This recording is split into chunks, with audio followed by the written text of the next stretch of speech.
guys, luto tayo ng ating ulam.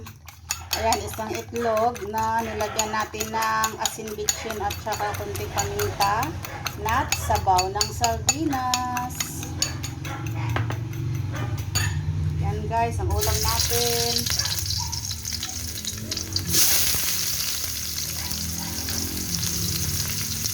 Bisa-bisa lang ng konti.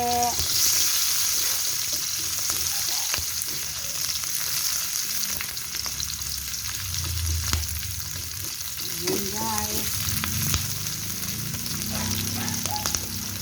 At nilagyan na natin pala ng kunting asin yung ating itlog kanina. So, ayan. Ang ating sardinas.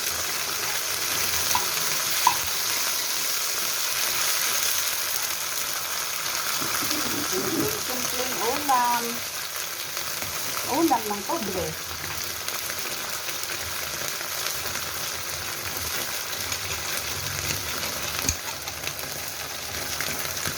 Then, lagyan natin ang ating binatil na itlog. Templado na.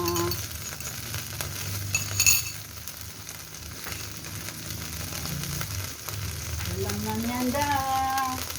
Ang ulam natin ay nakapagod.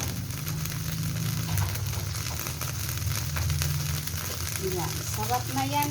Ganyan lang, okay na.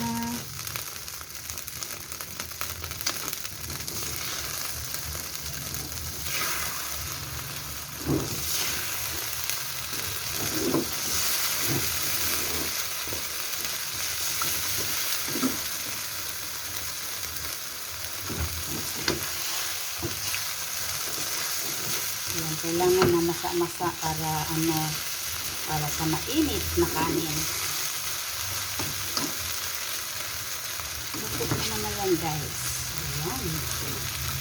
So, yan. Ayan, luto na itong ating sardinas. Itlog.